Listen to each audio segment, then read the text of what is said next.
What's up, everyone? Welcome back to the Metal Maniacs Podcast. I'm Jay Ingersoll, and I'm here with my co-host, It's your boy, Mod. Mod.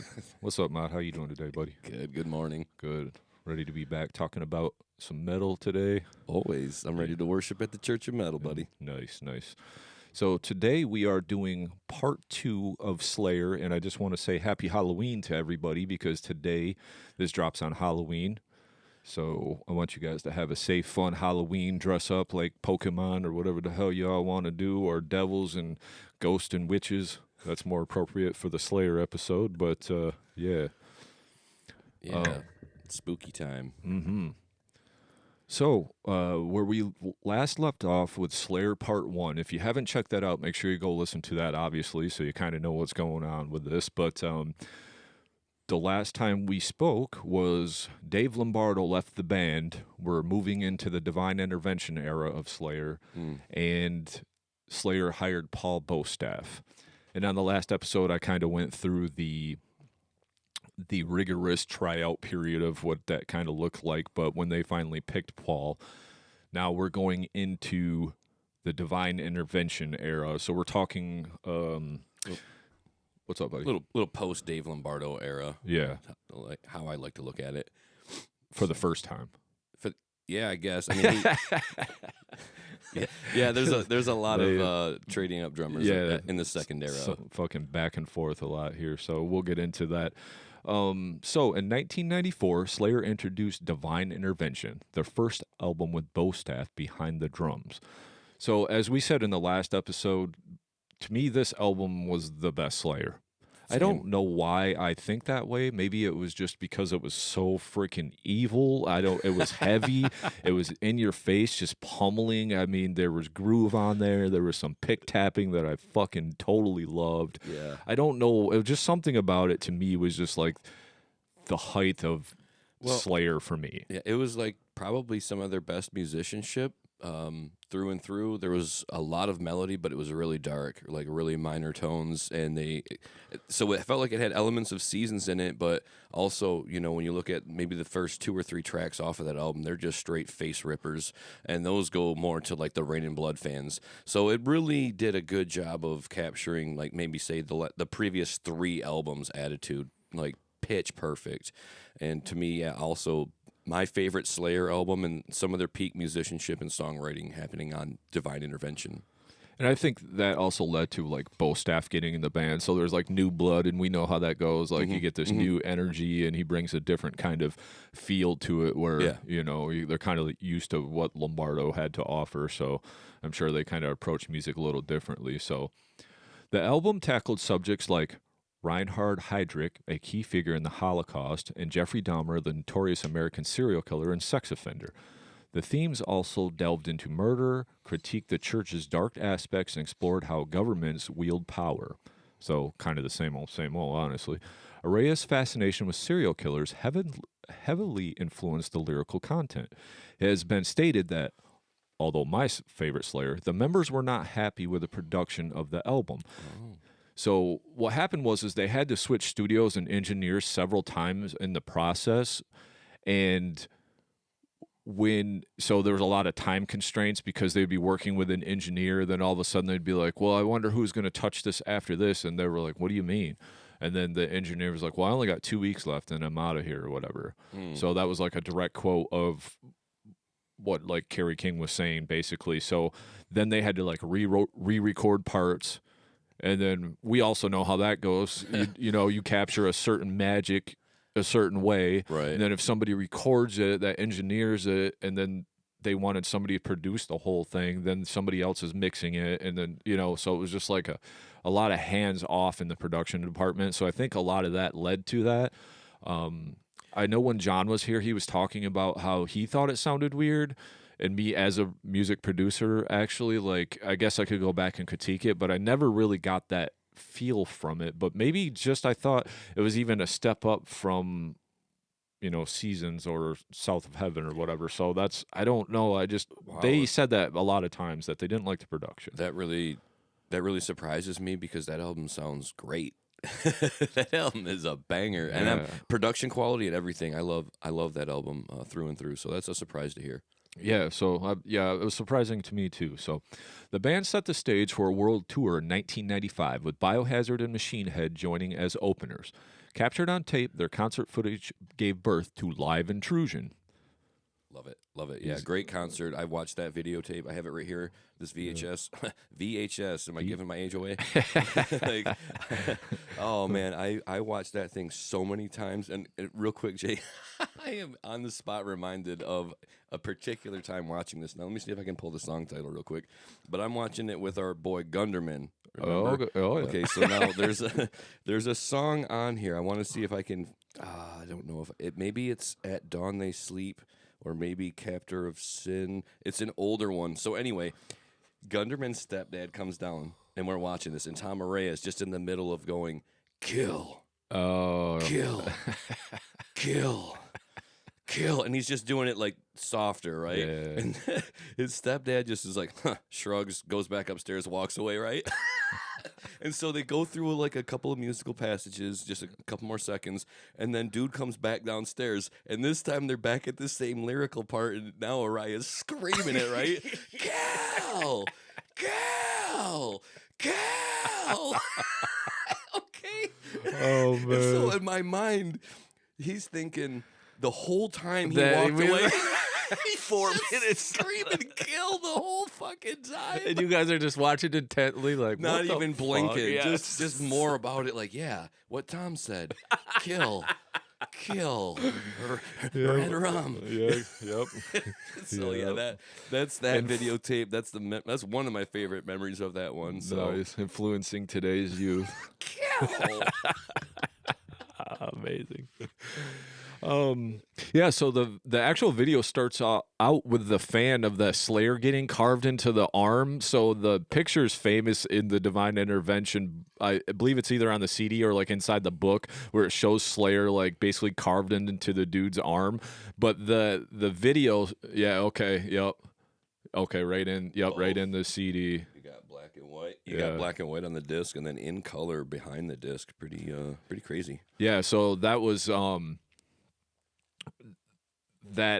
that's kind of, they videoed that, and that's what's on the Live Intrusion, because that even shows them like lighting it on fire or whatever. Yeah, they like poured alcohol or whatever on it. So I guess kind of cauterizing it or whatever. Yeah. So you didn't bleed out. But yeah, it's skin deep flesh wound. He'll be all right. Yeah, so you can actually see that. Just it goes to show how fucking crazy Slayer fans are, especially when we were younger. We're like, what the fuck? This dude carved this shit into his arm, which is like a little more, the first time blase blah. Now, like a lot of people carve shit into their bodies now, but that was like kind of the start of all of that weird, body modification stuff. We see a lot of that now, but back then in 94, 95, that shit was all kind of a little bit new, you didn't quite have the internet in your face, and even if you had internet connection, dial up and all that, you weren't really seeing that kind of stuff as often in the mainstream. And when I first saw it, of course, I'm a young buck at this time, I see that and I'm like, that's fake. That's not real. Right. Like they doctored that up. That's a photo shoot, right? Right. But then they take you to the Live Intrusion where they film it, and then you're like, people are that crazy. You're like, Slayer's cool, but not that cool. I mean, I like me a little bit more, but yeah, that's wild, man. Right. It's real. So in it, Slayer and Machine Head joined forces for a cover of Venom's Witching Hour.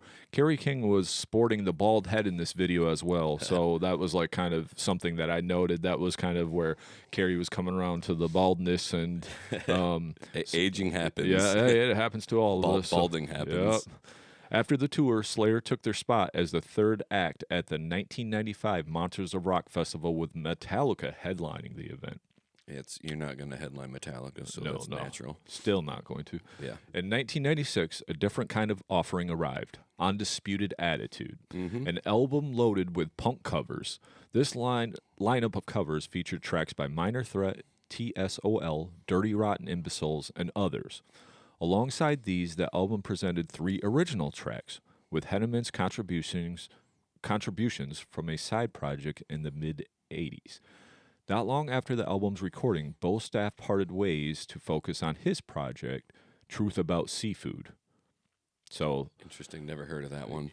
And then for me, I think the problem was for me with the Slayer thing, and it kind of just threw me for a loop, is because I loved Divine so much, and I'm not a punk fan. Let that be known. I'll probably say it a lot on this, even though punk has offered a lot to metal. What we listen to, right? Yeah. But just it was so punky in a lot of covers, and I just didn't care for it. Obviously, Gemini at the end was a fucking blaster. Yeah. And that was kind of more what I was expecting. Obviously, even going into listening to it, I didn't realize it was a bunch of covers. So, that was just young me not really knowing.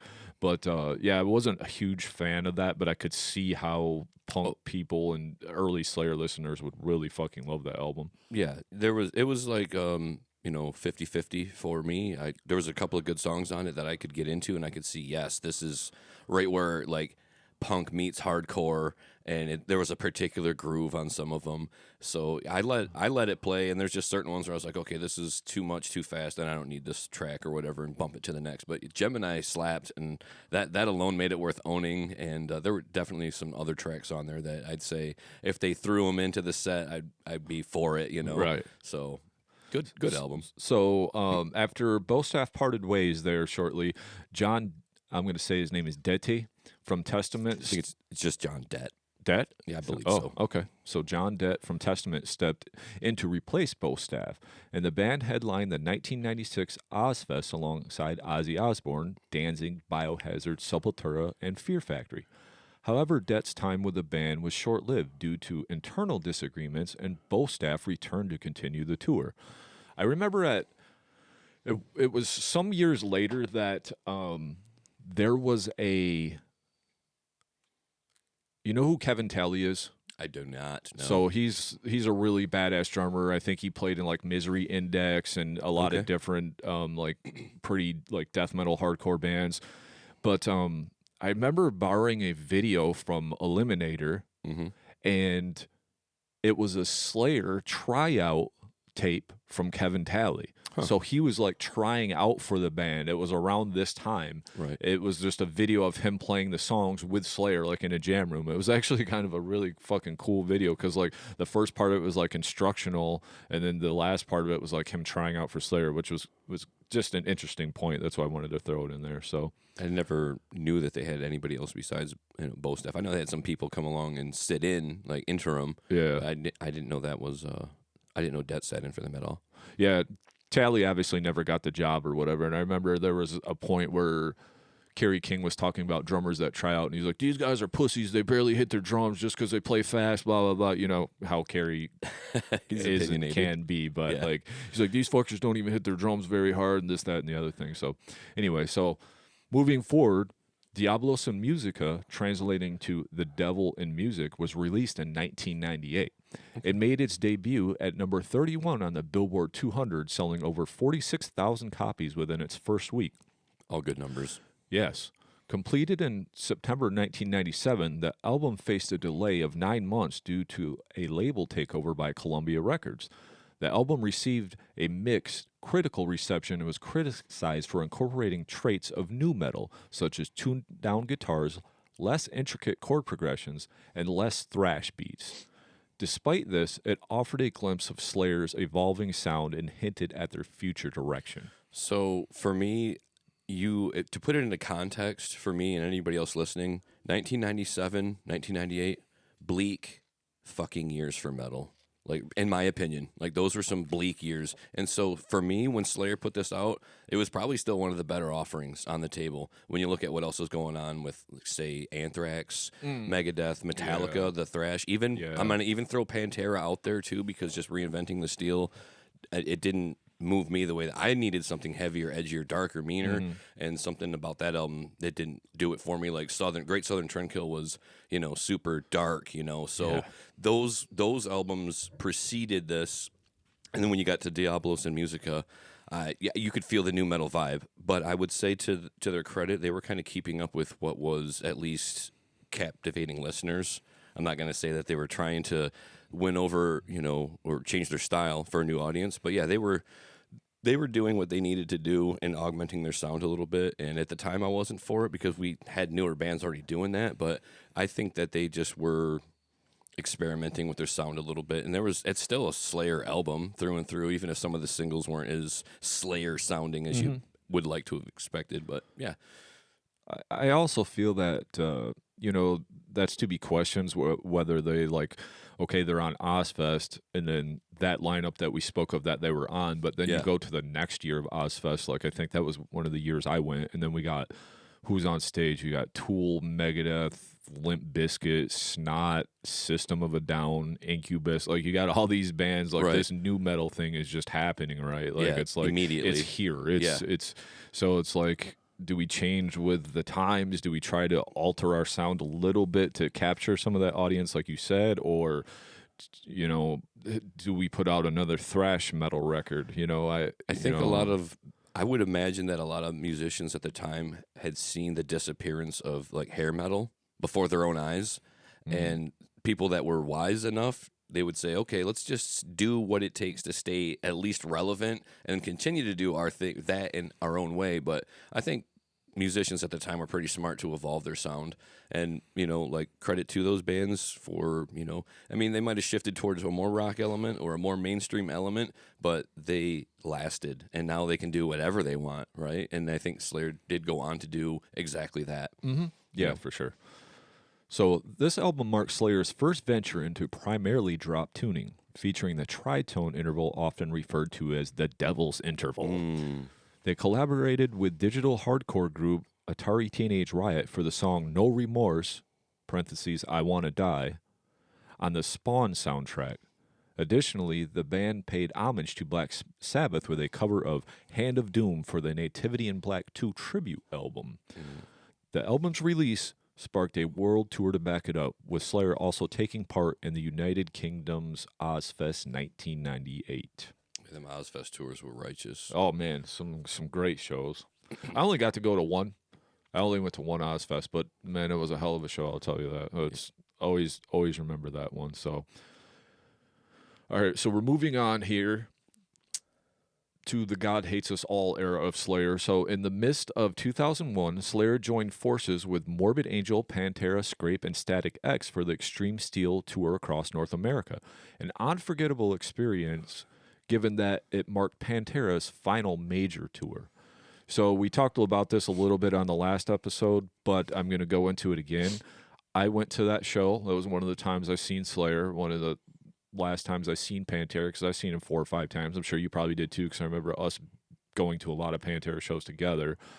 But I remember getting there, and Morbid Angel played early as fuck, and I was just so disappointed, because that was my thing at the time. Right. Trey Rutan was on that. He was on the tour. Yeah, he was on that tour. Okay. I actually just listened to an interview recently on a Riff Hard podcast, and he was talking about being on that tour, and but I remember getting there, and we missed Morbid Angel. It was just they were on so early, and then Scrape. And John told that story about Static X. It was such a blur. I don't even remember Static X playing that. That's what's crazy. I remember Scrape, and I remember Pantera and Slayer, but for some reason I could not. It's it's there somewhere, but maybe that's just the impact they didn't leave on me. I don't know. Maybe you were getting a drink. Oh, yeah. I'm sure I was getting something back in 2001. I mean, but yeah, I didn't remember that. But I remember being disappointed. Obviously, later on, luckily, I got to see Morbid Angel a good 7-8 years ago now, and it was badass. But I missed them then, and I was very disappointed, especially playing at the Van Andel Arena right around the corner from us. So, yeah.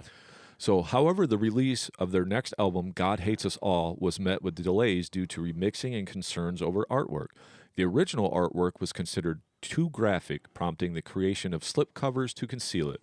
This album, challenging in its title, emerged on September 11th, 2001.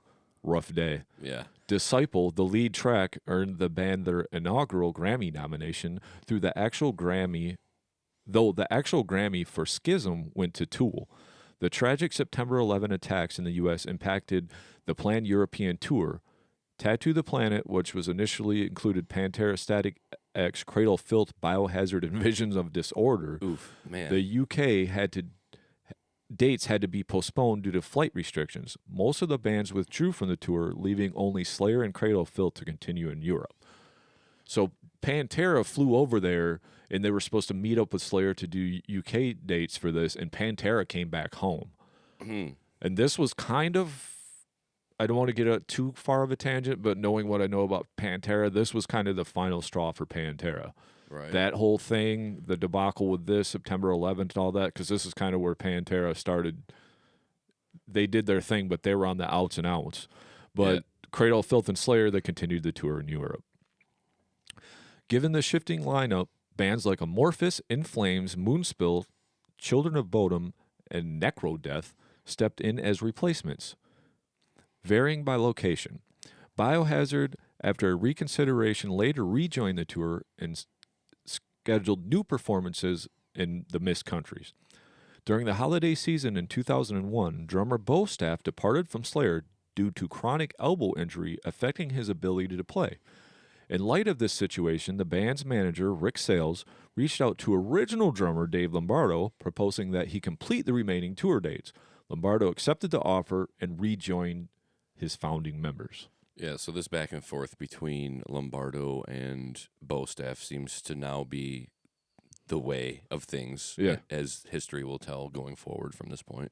Yep. And I think that, 2001, having all of those problems touring in Europe just tracks. It makes sense if you know your history. It wasn't really a good time to be out and about in the world. It was a pretty tense year, for sure. So, yeah, it was probably a lot safer to just stay home in North America and tour. So to even make an effort to go over there is pretty crazy. So, but that's the kind of that's the set that Slayer has on them. Yeah, they'll go over there and play for anybody, and they don't care. Yeah, I mean they're fine. They'll fucking set up in the middle of LA riots and jam. They don't care. That's Slayer. They just call it a mosh pit. That's the one thing about Slayer and their attitude. I know Tom. And we'll get into this obviously at the end of this, but Tom was kind of over it. But Carey just had that thing where he just wants to fucking play. Like, he loved playing live. Yeah. He just wanted to fucking jam. Like, he wanted to be out there on stage. Maybe that has a little bit to do with his ego. Hey, look at me. Maybe that just has to do with the love of Slayer and his fucking, wanting to play guitar. He's not a bad dude. I say he's got an ego, but I guess, he's allowed to. You got to have it. He's fucking Slayer. Right. And, to Tom's credit, if you can't enjoy it the way that you used to with the neck, and you got the family at home, and you put in your dues forever, it's time for Tom. Tom wasn't getting the satisfaction out of it, but Carey still wants to do it, so more power to him. Go out there and get it, Carey. Shred till you can't. And if that's his attitude and that's what he wants to do, I'm looking forward to what he's bringing next. I mean, I'm going to listen to it. Oh yeah, for sure. I can't wait. So, in the fall of 2003, Slayer embarked on a tour titled Still Raining, performing the entirety of Rain in Blood. Awesome. The culmination of their sets, the iconic track Raining Blood, saw the band immersed in a downpour of stage blood. Oh, man. Captured during a live show at Augusta Civic Center in Augusta, Maine on July 11, 2004, this memorable moment was documented on the 2004 DVD Still Raining. Expanding their releases, Slayer also presented War at the Warfield and a comprehensive box set, Soundtrack to the Apocalypse. This box set encompassed rarities, live CD and DVD performances, as well as diverse Slayer merchandise. I think it was like one of those things where like a little bit of something different came in each box, so you wanted to try to collect as many as you could or whatever. So they were just riding that fucking merch machine, Slayer fucking booties, Slayer fucking coffee cups, anything you could find. I remember them talking about having a Slayer snow globe, and it was like when you shook it, like all the snow and it was red, so it was just all like coming down. Hey, more power to them, man. Make that money, boys. I love that money. I love merch, obviously, man. I'll buy it. So in the span of 2002 to 2004, the band immersively participated in over 250 tour dates, headlining major music festivals such as H82K2, the Summer Tour, Ozfest 2004, and a European tour alongside Slipknot. 250 tour dates is crazy. Yeah. I don't even think the average person works 250 days a year. Yeah, that's insane. So, in the last minute before the Download Festival in England, Metallica's drummer, Lars Ulrich, was hospitalized due to undisclosed illness. As a result, Metallica vocalist James Hetfield sought volunteers to replace Ulrich. And In a remarkable display of camaraderie, Lombardo and Slipknot's drummer Joey Jordison stepped in. Lombardo took the stage to perform Battery and the Four Horsemen, creating an unforgettable moment for both the band and the fans. I remember seeing that video of Joey playing because that was a big thing, and Dave stepping in for that. So they were like, "Oh, cool, a fucking drummer that plays in time." They saved the day. It was a good move by both of them. I think Lars just gets shit on, man. I say more power to that guy, dude. He's a force. He may not always keep the tempo perfectly all the time, but he ain't worried about that when he's sleeping on those mountains of fucking $100 bills. You all worried about keeping the tempo, and he's worried about his satin sheets and maids and shit. So I wouldn't be too critical about his tempo. His thread count's more important than your opinions of his exactly. Yeah, tempo. Don't keep the tempo, but you ain't counting hundreds like he is. I'll tell you that. So, all right, the subsequent studio album, Christ Illusion, was initially slated for release on June 6, 2006, marking the return of original drummer Lombardo since 1990's Seasons in the Abyss. Yet the band opted to postpone its launch, wanting to steer clear of the abundance of, in King's words, half-ass stupid fucking loser bands, releasing records on June 6th. However, this idea encountered obstacles due to the band's struggle to secure sufficient studio recording time. On June 6, Slayer released Internal Pyre, a limited edition EP. This offering featured the track Cult, a live rendition of War Ensemble in Germany, and footage of the band's recording Cult, limited to 5,000 copies. The EP was exclusively sold through Hot Topic stores and quickly sold out. Additionally, on June 30th, Nuclear Blast Records issued a 7-inch vinyl picture disc version limited to 1,000 copies. I'm not aware of that. I was kind of not even in the Slayer rowboat at this time at all. I wasn't. 2006, 2008 Hot Topic, don't know what to tell you. Yeah. Wasn't there. Missed it. So eventually, Christ Illusion hit the shelves on August 8, 2006. Its debut at number 5 on the Billboard 200 was noteworthy as it surpassed their previous highest charting album, Divine Intervention, which had entered at number 8. However, despite its strong entry, the album slid to number 44 in the following week's rankings. Just 3 weeks after the album's release, Slayer earned a place in the Kerrang! Hall of Fame, a testament to their profound influence on the heavy metal scene. To back their latest record, a global tour titled the Unholy Alliance Tour was initiated. Originally slated to kick off June 6th, it was delayed to June 10th due to Uriah's gallbladder surgery. Slayer was supported by In Flames, Mastodon, Children of Bodom, Lamb of God, Dies Ein Bleed, featuring Uriah's brother Johnny, so that was like one of his bands, I guess, and Ted Mall, whoever the fuck that is, I have no idea. Never heard of him. No. Killer lineup, though. Holy shit. Oh, God, yeah. I know. Mastodon, Lamb of God, In Flames. That's badass. So this tour spanned America and Europe, culminating with a performance at Japan's Loud Park Festival on October 15, 2006. Give it to Japan, man. Them guys just love their fucking heavy metal, man. Oh, man. They love their heavy metal. It seems to me, like, for me personally, you think I would love to experience that. You know, like, talk about what would that take? Jesus, a whole vacation, fly halfway around the world, line up a concert date, or you're going to see Slayer overseas just because the crowd is that wild, or Brazil for that matter. Right. Something to talk about some of those crowds, man, where they just sing the melody back at you by the tens of thousands of people. Like, wow, man. In their non-native language. Yeah, right, but they know everything, and Right. not just the words, but also just like the guitar melodies, they'll sing them back to you, so that would be wild, yeah. Just crazy, man. Love to see a show like that. So, the music video for the album's lead single, Eyes of the Insane, premiered on October 30th, 2006. The track found a place on the Saw 3 soundtrack. Jesus, that was only Saw 3 at that time? We're on like Saw 48 now. And clinched a Grammy Award for Best Metal Performance at the 49th Grammy Awards. Regrettably, touring commitments prevented the band from attending the ceremony. A week after the video release, Slayer embarked on the unprecedented visit to the 52nd Services Squadron at the Spangdahlem U.S. Air Force Base in Germany, performing for and meeting the personnel stationed there.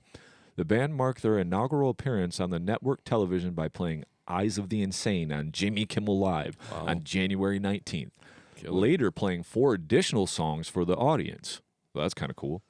In 2007, Slayer embarked on a tour of Australia and New Zealand in April with Mastodon, graced the stages of the Download Festival and Rock AM Ring, and joined forces with Marilyn Manson and Bleeding Through for a summer tour, which is a very interesting lineup. Marilyn Manson and Bleeding Through.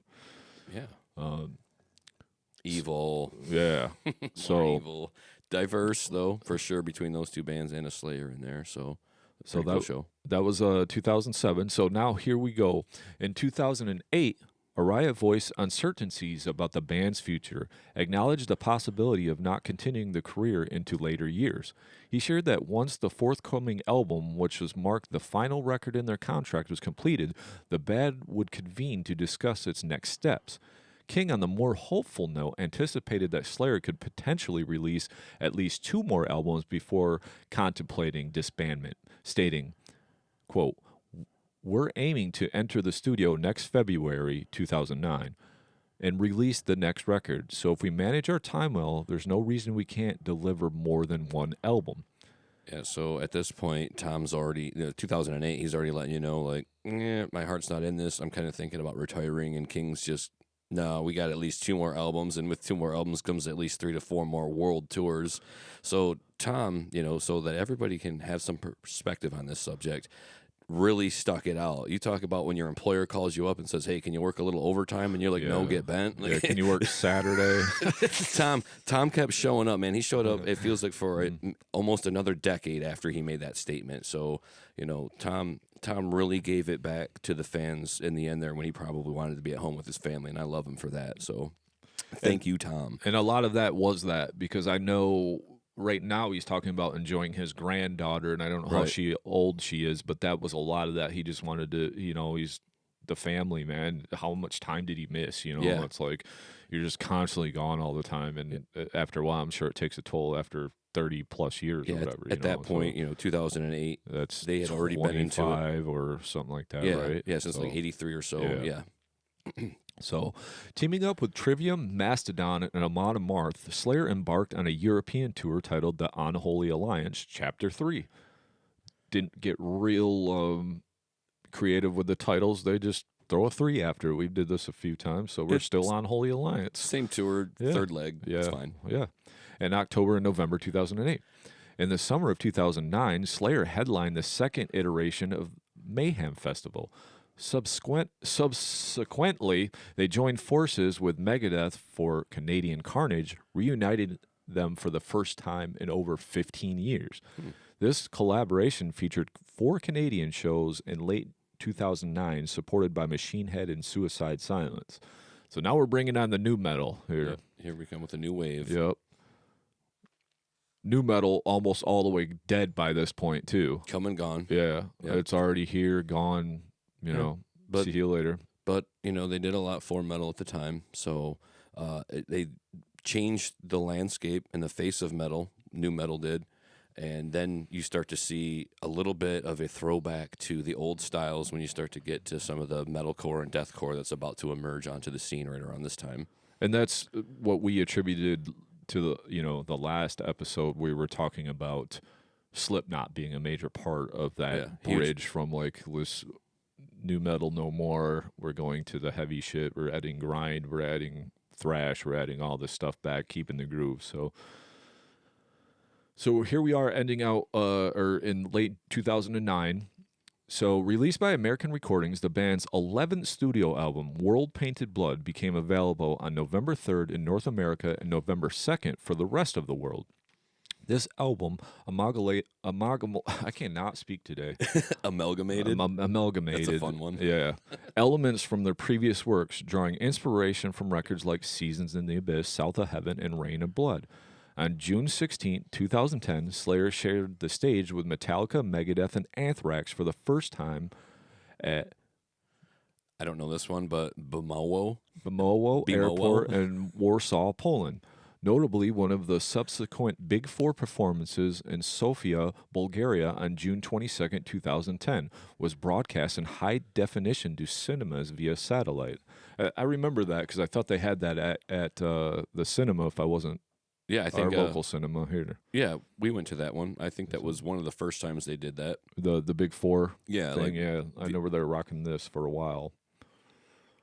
So they continued to play various dates as part of the Sonosphere Festival, eventually embarking on the American Carnage Tour from July to October 2010 alongside Megadeth, Anthrax, and Testament. The European Carnage Tour followed in March and April 2011. Additionally, the Big Four delivered more performances at Sonosphere in England and France, marking an unprecedented convergence. Yeah, you're at a point in time where Metallica doesn't need any help. They don't care what anybody else wants or needs. It's all about entirely whatever Metallica wants to do. And the reason I say that is because that's why you didn't get a whole lot of Big Four performances in the later years of their career. It really just had to do with whatever was best for Metallica, and so you get the offshoots where you get 3 of the Big Four with a Testament or, and you call it something else. You had Clash of the Titans, and that was, years before this. But there's a lot of instances in history of like 3 of the Big Four turning up, and Metallica was just doing Metallica things at that point. So Lars was counting them hundies. Sleeping Too on busy them. to get on that Big Four train. He's like, you good. We the big one. Y'all the big 3 after that. Yeah, we're in the big one. Yeah. We don't need the other 3 motherfuckers. Y'all 2, 3, and 4. What we Big number 1. Yeah. So in early 2011, Hanneman was diagnosed with necrotizing fasciitis, with doctors suspected originated from a spider bite. Araya described Hanneman's ailment as severe, explaining that the infection has devoured flesh on his arm, necessitating surgery and a skin graft. While awaiting Hanneman's recovery, the band continued to tour with his temporary replacement, Gary Holt of Exodus. In Europe, Pat O'Brien of Cannibal Corpse filled in for Holt during a tour. On April 23rd, 2011, during the American Big Four show in Idaho, California, Hanneman joined the band for the set's final 2 songs, South of Heaven and Angel of Death. This marked Hanneman's last live performance with the band. Yeah, he had a couple of different things going on health-wise besides the necrotizing fasciitis, so basically flesh-eating bacteria, if you will, from a spider bite. Yeah. But he also had some liver issues, I believe, that they would discover. So he had 2 things going against him at this point in time. Yeah, we'll get into that a little bit more here as we push forward. So we are now moving into 2011 era Slayer. This is basically post Jeff Hanneman then? Yeah, basically. Gary Holt of Exodus. We're going to find out that he's basically the staple. Obviously, Jeff's last performance was on April 23rd, 2011. So we're still carrying out 2011 here, and we're going into repentless era of Slayer. So when they asked Slayer if they were cooking up another album, Lombardo was quick to respond, saying, "Definitely. Even though we haven't put pen to paper yet, plans are definitely in the works." But Araya had a different take, suggesting they wouldn't dive into writing until Hanneman's condition improved. To mark the 25th anniversary of Rain and Blood, the band gave an unforgettable performance, playing all tracks from the album at the All Tomorrow's Parties Festival held at London's Alexandra Place. Come November 2011, Lombardo took to Twitter announcing that the band was back in the writing groove. It seemed like Hanneman's health had improved, and then there was a buzz that he was ready to hit the studio. King and Lombardo teamed up that year, knocking out 3 songs together. The plan was to hit the studio sometime between March and April 2012, aiming to wrap up before their U.S. tour in late May and drop that album by the summer. But plans had the way of shifting, and despite King's initial hope for a sooner release, the album wasn't slated to be done until September or October, pushing a 2013 launch. Rolling into July 2012, King let slip 2 songs titles from the upcoming album Chasing Death and Implode. Fast forward to February 2013, just before Slayer was about to rock Soundwave Festival in Australia, Lombardo got the boot due to a money dispute with fellow band members. It created a stir with both Slayer and American Recordings issuing a statement explaining that Lombardo had brought forth new terms right before the Australian gig. Lombardo countered, saying there was a gag order in place. For the Soundwave gigs, Det stood in for Lombardo. Officially, Lombardo was out of Slayer for the third time, and come May, both stepped back into the lineup. Yeah, that's tough. So money getting in the way, but at that point in time, these guys are grown men. They're not in their 20s or what have you, trying to establish themselves now. At this point in time, they're already established. They've got family, and Dave probably felt like he had such a hand in the band coming up to that point that he was deserving of earning more for his place in that band. And I don't know the details of it, what he was asking or what he was getting in versus what the other guys were making and how their finances were arranged. But yeah, I can see that being a pain in the ass. Like, I need more money. I can't do this, guys. Sorry. Some of that, and it's kind of like, well, you've been in and out of the band now 2 times. We've had other drummers, so it's like obviously percentages aren't going to be the same when writing and managing whatever had to be managed was stepped up, and then you got Araya and, I mean, basically Hanneman up until this point, but you got Tom and, Carrie. They've been there the whole time, every show, playing, I don't want to say tuning or moving gear because they don't really do that, but, being at every fucking 250 shows in 2 years and, I mean, they've been there, so I could see how the money might be a little skewed in their favor, unless it was an old royalty thing. Now we're pulling hairs. Now we're talking weird stuff because you should be entitled to whatever your name is on, Yeah. So then on May 2nd, 2013, Hanneman passed away due to liver failure linked to alcohol-related cirrhosis. King assured the fans that the band would press on, acknowledging that Jeff would always be in their hearts. Araya, though, had reservations, feeling like it would be a fresh start after 3 decades with Hanneman in the mix.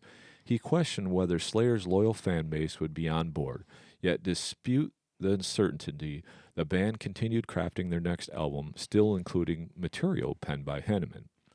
Yeah, he was writing at the end, even if he wasn't able to take the stage. I know that at the time, following social media, they were letting people know that he was involved in the writing process. Must have been a hell of a drinker, just drinking, man. He was. Just drinking and drinking. All those years, you got to on the road, every night after night, Yeah, he was famous for it. He liked what he liked. It was on his guitars. He had the Hanneman guitar brand, and it was no secret those dudes liked their drink. And unfortunately for him, it did catch up with him. And let that be a lesson. Let that be a warning. I'm sure Jeff, if he could, he probably would have slowed it down ahead of time and scaled it back and be here with his wife still, who I know carries on his legacy on social media, quite often. And yeah, that's just, that part's too bad, Yeah, for sure. Like, yeah, if you're drinking too much, take a look and slow it down. It's not worth it. No. So at 2014 Revolver's Golden Gods Awards event, Slayer rocked the stage with Implode, their first new track in 5 years. News broke that they had signed with Nuclear Blast and were gunning for a 2015 album drop. Holt was set to take over guitar duties, officially filling in for Hanneman, even though he wasn't in on the songwriting process. Come February, Slayer spilled the beans about their 17-date U.S. tour, kicking off in June with Suicidal Tendencies and Exodus. So Holt pulling double duty there. 2015 saw Slayer headlining the Rockstar Energy Mayhem Festival again. So Jeff, basically handpicked Gary to fill his shoes. And man, Gary, to his credit, couldn't have done a better job. No way. Like the footage that I've seen of Gary performing in Hanneman's stead has been absolutely everything that you would want out of somebody else in the band that's not Jeff. So he really killed it, especially pulling double duty with Exodus and Slayer. Like, my man Gary Holt is one of my favorite guitarists nowadays, just because of what he did at the time, stepping in for Jeff. So he's a guy I like to follow on social media. He's funny as hell too. and if you know, he's been there since day one. Oh yeah. If you go back to episode 1 that we're talking about, the kind of first live video, it was Slayer, Exodus, and Venom all in like that video, right? Yeah. So Holt's been there the whole since day time. one, watching those guys playing multiple shows here and there, and he's been thrashing right alongside in Exodus as long as Slayer has been doing it. Yeah, Slayer. So even those guys kind of get swept under the rug, and maybe due to album sales or popularity, but they've been there the whole time doing their thing. They had some bumps along the road, but Gary Holt is synonymous with Bay Area thrash metal. Like you can't even have that conversation without him being there, like in the very beginning. So I think that Gary Holt's been doing it the whole time. So it's no surprise that he was there at this stage too to help him out, because he was ingrained in the entire culture of thrash metal. So more Gary Holt, mad respect. Love that guy. Yeah, big ups to Gary. So on September 11th, 2015, they had something about releasing CDs on September 11th for some reason. They unleashed Relentless, their 12th studio album. The album featured 90% of the writing of music and lyrics from King, almost as Araya was ready to check out. So I had wrote that in there just because watching the Relentless making of or whatever, like King kind of just was like, we're doing this, and Araya's kind of like, I don't want to do this, I got stuff to do other than this. Please no more work. But he was in there because you can watch it on YouTube, like the making of this album, and he was in there screaming his head off, like he was still jamming, but it was just you can tell.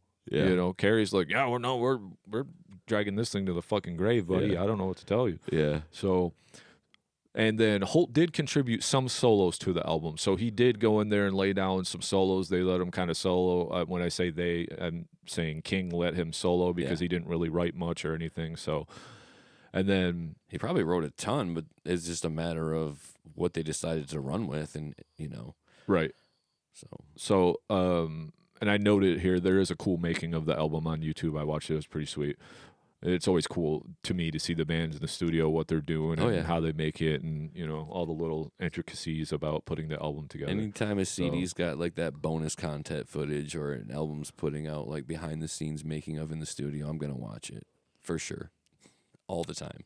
So for the next 2.5 years, Slayer hit the road in support of the album. They swept through Europe alongside Anthrax and Calvertech in October and November 2015, and embarked on 3 North American tours, featuring bands like Testament, Carcass, Anthrax, Death Angel, Lamb of God, and Behemoth. They even squeezed in a gig in Southeast Asia. Mm-hmm. So, we're moving on here into 2016. So in August 2016, someone asked Kerry King about the possibility of a new Slayer album after Relentless.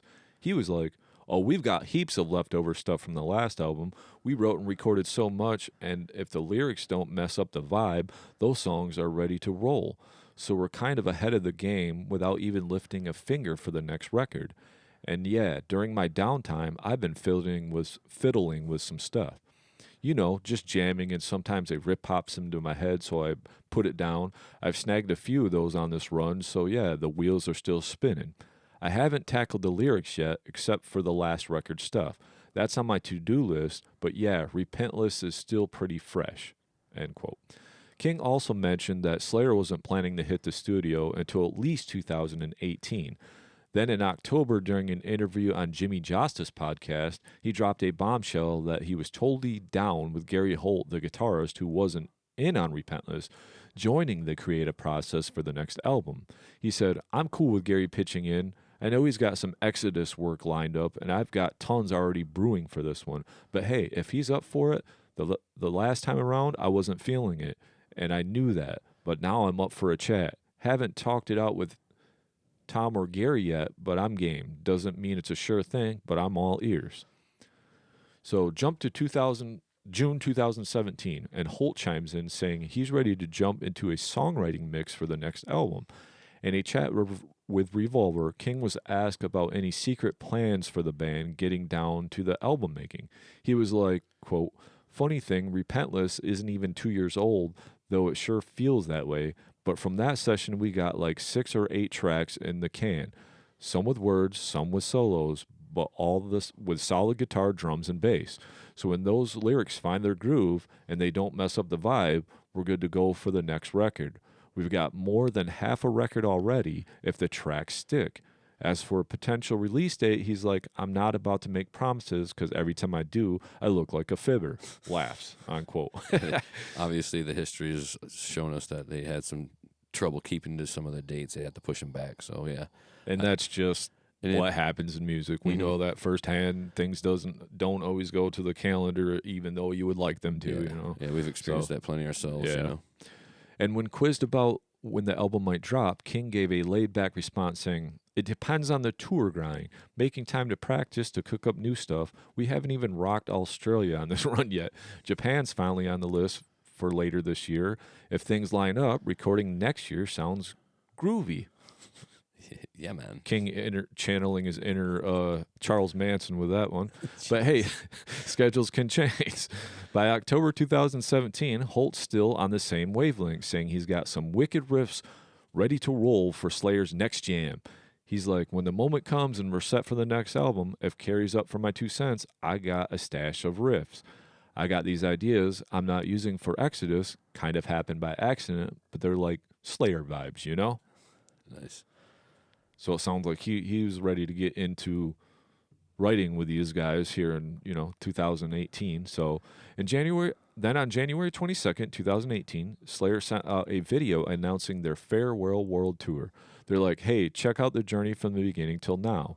Where the band never spilled the beans on what they're calling it quits on touring, it's partly because of Tom Araya and his fill and wants more family time. This was backed up by drummer Dave Lombardo in 2019, saying, "It seems like Tom's been wanting this since I was in the band. He's been keen to call it quits after a while now, so now that he's getting his wish, I'm stoked for him. I hope he finds what he's after." Yeah, so here, it's been 9 to 10 years since Tom said, "Yeah, I'm, ready to be 10 fucking years, God damn it." Like, it's time. So when, you think about the last 10 years of your life, think about how bad you've wanted to quit anything. Tom's probably completely checked out a decade later. Like, please, Carrie, no more. Please, Carrie, no more. Get a new me. I can't. So, yeah, more. Again, Tom, God bless you, man, for sticking it out for that many years and saying goodbye to everybody. And it's money, too. I mean, that's his job. What's he going to do? Yeah, you know what I mean? So he's, like, making the money, I'm sure, and, I'm sure he sat down with his wife and said, here's what we'll do after the tour, and here's what we can do with that money, so let's do it. Let's get it. So they kicked off the farewell tour in May and June 2018, rocking North America with support from Lamb of God, Anthrax, Behemoth, and Testament.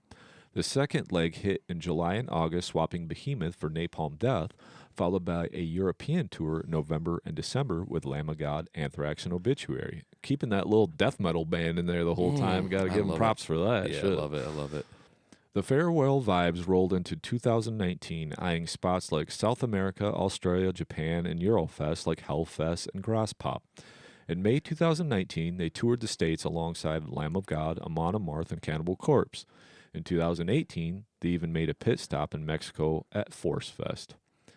Then in December 2nd, 2018, Holt let out that he wouldn't finish the European tour due to his dad's health, and Swoop's Phil Demmel stepping in for the rest of the gigs. Yeah, so Phil Demmel of Violence and Machine Head fame. Yep. So he's another solid guy to fill that role. If I had to say you needed a guy to replace Gary Holt after a Jeff Hanneman, then Phil Demmel is the next guy. So yeah, that's pretty cool. I like his work. I like anything he's done. He's pretty good. So Holt's been clear. Don't expect a new Slayer album before the farewell tour wraps. As for how long this ride goes, Holt's bandmate Steve Zetro Souza figures it'll be a year and a half, maybe 2, to close the chapter, but he's just guessing. The final North American leg, the last campaign, hit in November 2019, joined by Primus, Ministry, and Philip H. Ensembles and the Illegals. Though Slayer's saying goodbye to the tour circuit, manager Rick Sales notes that the bands ain't calling it quits forever. Kristen Molderig, who rolls with Rick Sales' entertainment group, adds there'll be some Slayer action post-tour. But wait, just days after the tour bow out, King's wife, Aisha, posts on Instagram that there's no way in hell Slayer's coming back for more gigs or tracks. So I don't know why she had to say that, but I'm not... She had to let it be known. Yeah, I guess. She's putting her foot down. Yeah.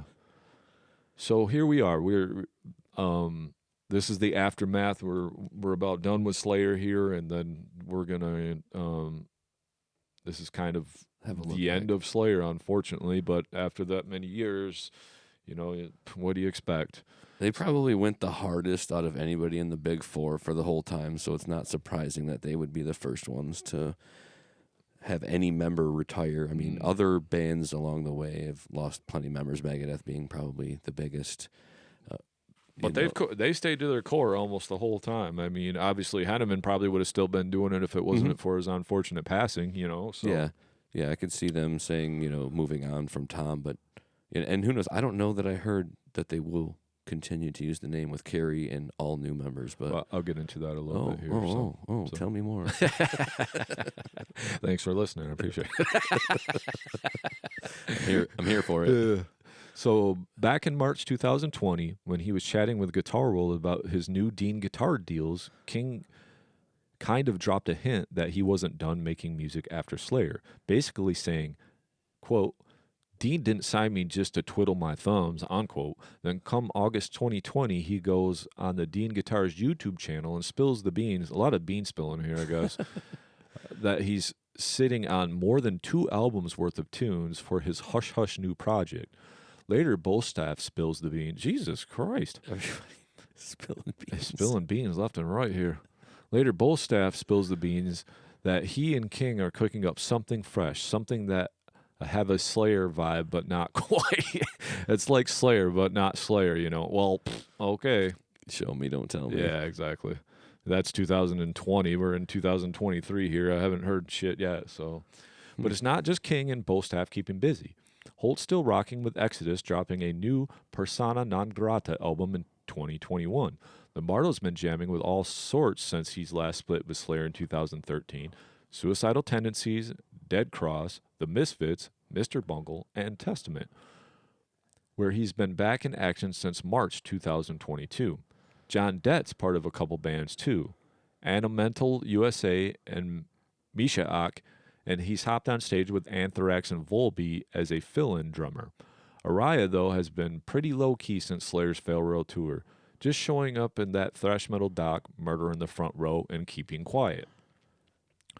So the gang's got mixed feelings about a comeback. When Holt asked about it on a podcast chat in June 2020, he was like, if it happens, it's not on me. Someone else would ring it up and be like, hey, let's do this. As far as he knows, it's a done deal, and it kind of feels right that way. They bowed out like bosses on their terms. In March 2021, Holt's like, hey, if they ever say let's jam in a year or something, I'm down. But those calls aren't mine to make, and I'm all in with Exodus right now. In October 2021, King's a bit regretful, feeling like Slayer pulled the plug too soon. While giving props to Machine Head's 30th anniversary, he's like, apparently it's 30 years, and that's huge. Not every band gets there. We did, and then we quit too early. Dang it right, I miss being on stage. So 2 months later, in an interview with Metal Hammer, King's still keeping the door cracked open for some Big Four shows with Metallica, Megadeth, and Anthrax. But a full-on Slayer reunion, not so sure. He was like, I'm kind of moving forward thinking Slayer might be done for good. There's no solo Slayer plan for me. Even Aisha, King's wife, chimes in Slaying revival ain't in the cards for King and Araya. So I wonder if there was kind of like, Araya was finally like, dude, I'm fucking done, bro. I've toughed it out for the last 10 years. I'm sorry to say. It's not happening. So obviously she knows something that King told her because she wants to keep chiming in about it. I don't know what her deal is, but she's making sure everybody knows, I guess. She's pretty straightforward, like, nope, they're not going back to Slayer. So there you have it. That's Slayer right there, man. Almost 2 hours of Slayer talk, 30-year career. And right before we are going to end, I'll let you speak here, Nick, but right before we're going to end this episode, we are going to talk a little bit about Slayer's legacy and their 30 years of thrashing. But what were you going to say? I mean, I think that, the wife steps in at a time to say something about the band to really let fans know in the social media era that, maybe the members aren't making themselves accessible to answer those questions. Yeah. And therefore, the wife just, out of being more accessible to people or being more willing to be accessible about those subjects, just steps in and says, look, guys, just so you know, it's not going to happen. I'm telling you as close as I can to the horse's mouth, it's not going to happen. Right. And I feel like, Tom and Carrie have maybe had a conversation that says, whether or not you go out and call it Slayer, I'm not going to be involved. So choose wisely. Yeah. Like I'm on the couch, man. I think Tom was the oldest one in the band by a reasonable margin, 5 or so years or more than everybody else. So that pushes him into actual literal retirement age. Oh, so, yeah. And how much longer are you going to fucking headbang and yell into the mic? And he can't even do that because of the neck fusion. Right. So he's just got to stand there and play bass. And everybody, if you're not aware, like, Tom isn't Les Claypool or Geddy Lee. So even like playing the Slayer riffs on bass probably just not as enjoyable if he's not able to just throw it down like he used to. And the screaming is the last thing that remains, and it's just the one thing and not the headbanging, and he's not really riffing out as the main instrumentalist. I could see like saying, "Hey man, please let it go. I'm done. I've done it and I'm done." So all right, so we're going to end this episode a little bit here with just talking a little bit about Slayer's legacy. So Slayer undoubtedly stands as towering pillar in the annals of heavy metal history. According to Steve Huey of AllMusic, their musical ethos positions them even mightier than their peers in the Big Four thrash metal pantheon, namely Metallica, Megadeth, and Anthrax, all of whom rose to prominence during the 1980s.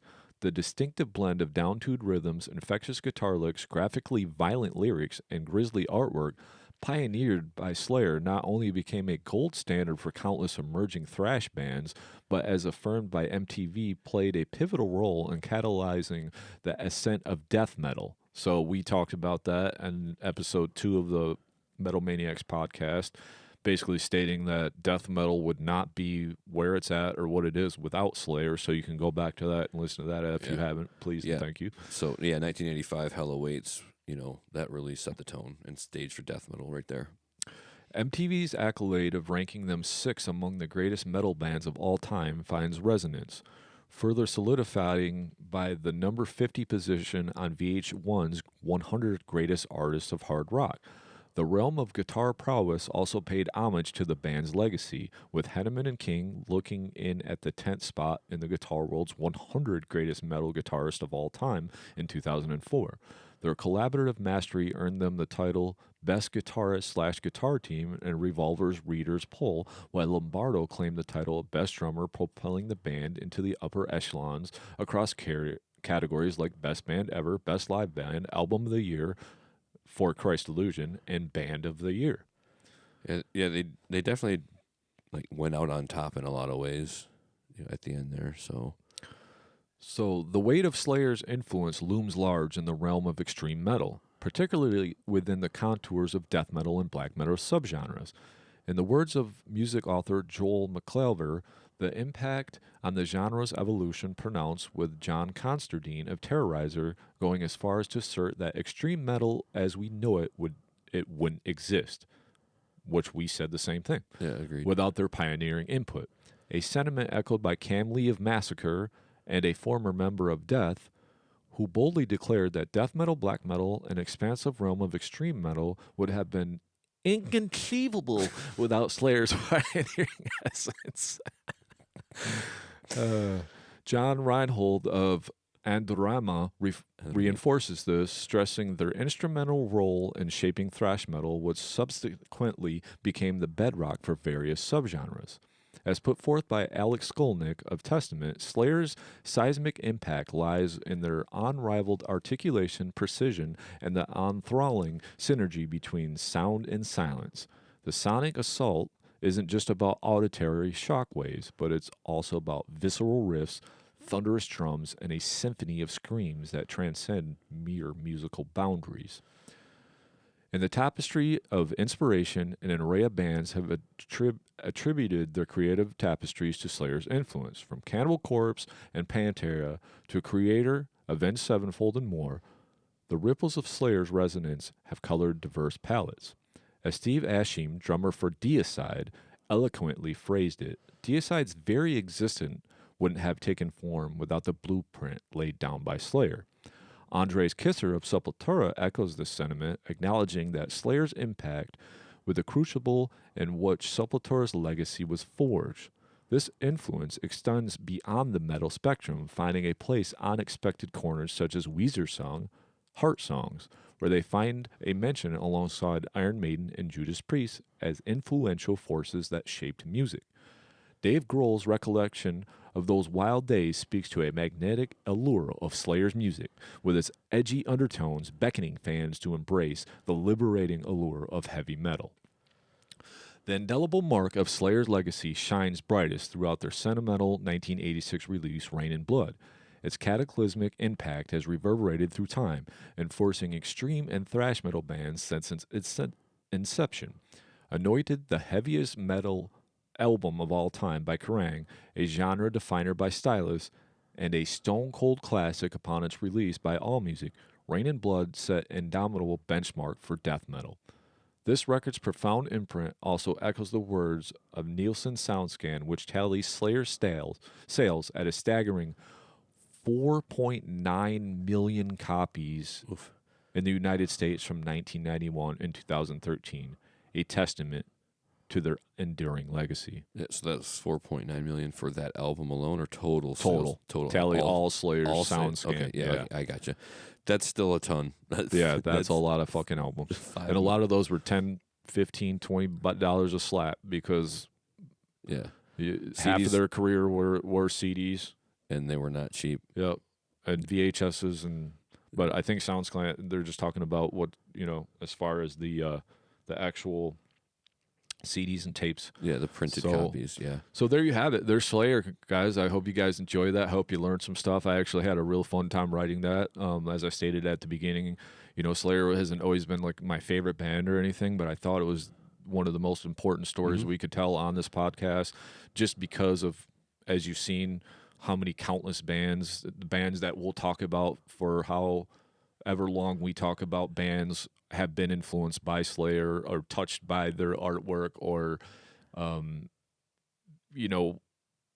been impacted by their lyrical content and their ability to push the envelope a little bit more, a little bit darker, a little bit heavier. So... yeah, Slayer, when I discovered them, it was somewhere between Seasons in the Abyss and Divine Intervention, and I was hooked immediately between those two albums.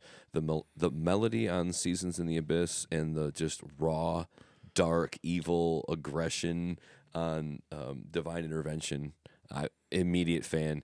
And I didn't. You pointed out earlier, like, oh, you can see where Nick kind of stopped following him. Well, I also had to start living out in the real world, and there isn't as much money to go around for those things. So in the entirety of my collection, you'll see a stopping point of merchandise and material, and then it'll pick back up to where I'm adulting better and I can spend my money on these things. Yeah. But yeah, there's a whole gap of merchandise missing, and it's not that I didn't listen to those albums following Divine Intervention. That, at that point, you've already heard quite a lot of Slayer in your life, and you're not going to buy every single album. Some bands maybe, yes, but I'd still listen to them. And there's other albums to buy along the way. Yeah, that's the other issue, if you can afford them. Yeah. Well, I'm just saying, not Slayer albums. I'm just saying from other bands. There's absolutely things that are going to be more favorable to your taste. You got to listen to what's new too. You got to keep up with the Joneses. But in terms of Slayer, I think they went out the right way at the end. I mean, I've said it 2-3 times already on this episode alone, but Tom's sticking it out for 10 years just so that they can get around the world a couple of times.